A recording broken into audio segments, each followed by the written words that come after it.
Hello everyone. For the next video in the Shadow Work with Tarot series, we're going to talk about a card that a lot of people cringe when they draw, and that has quite a negative connotation in our society, as well as when this card appears in a tarot reading, and that's the Devil card. This image is from the Tarot of the Vampires deck by Ian Daniels, and this is one of my absolute favorite depictions of the devil out there. In this deck, there is an honor and a reverence for Pan, for the devil as an archetype that we quite often lose track of in tarot, and he's depicted in a way that is not respectful and where honor is not given to an archetype in a process which is something that we have to allow ourselves to experience in our lives in order to live fully and completely. The devil is also depicted with two angels in this deck as well, and that there is a sacred union in the allowance of extravagance and fullness of our human experience in our body. So these angels are not bound to or enchained to the devil. Instead, they are having a very spiritual experience with him.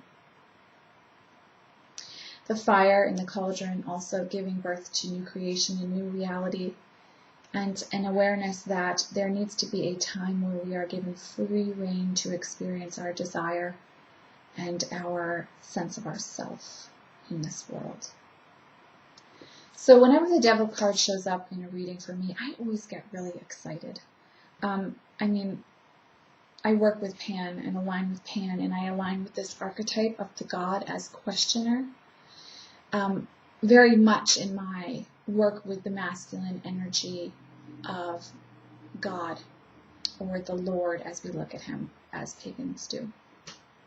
So the devil card, when it shows up for me, and I interpret the devil card extremely differently than most readers, and so I offer this as just my opinion and my interpretation.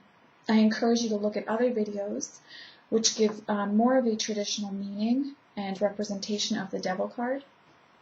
If you're new to tarot and you're looking at this as a way to get to know the devil card, this is an excellent observation for you to take a look at and see if it works for you. But for me in readings, when the devil card shows up, he's very rarely saying anything drastically negative. Instead, he's holding the space of the wild god, the god of the forest, the questioning God who's saying it's time to give your desires and your senses and your sensuality and your sexuality free rein. That you've been holding yourself too tight and under too much control, and you haven't allowed yourself to actually have experiences in this body which bring you joy and awareness of your own intrinsic divinity in your body. And so the devil card is telling you to let go and to relax and release that hold. Now, occasionally he can mean that there's an element of addiction going on. And so there is a necessity to take a step back and realize that we're experiencing an addiction because we're overly controlling in other aspects of our life.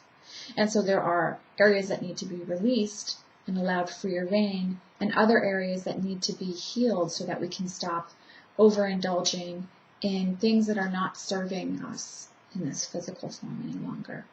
But a lot of times for me, the devil card is talking about mystery, sensuality, sexuality, letting go of chains that are keeping us bound in unhappiness and in a structure that is too restrictive and that we're not thriving in.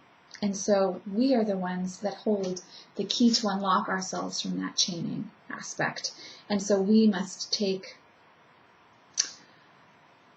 the key into our own hands and let ourselves free from our own cage.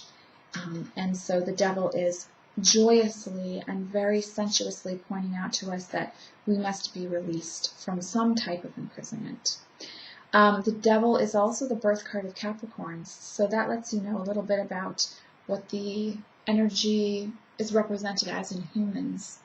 And so there's an understanding of the physical and material world, and a sensualness and a sexuality that many Capricorns possess that we would all benefit from bringing into our life.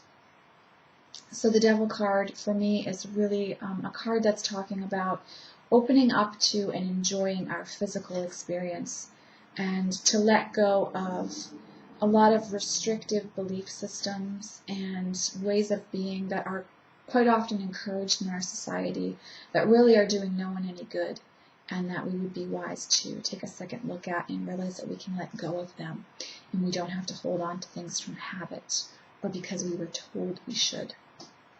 So this is my view on the Devil card, and it's quite unique and may make some people uncomfortable, but I am always thrilled when the Devil card shows up, and I am always excited to see what area of the client or querent's life they can really have some fun in and let go of the need to control and to be unhappy in.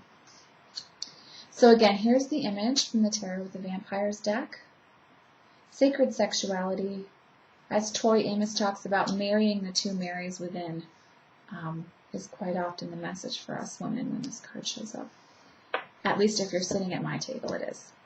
So thank you all for joining me, and I will see you in the next video in this series. Take care, guys. Bye.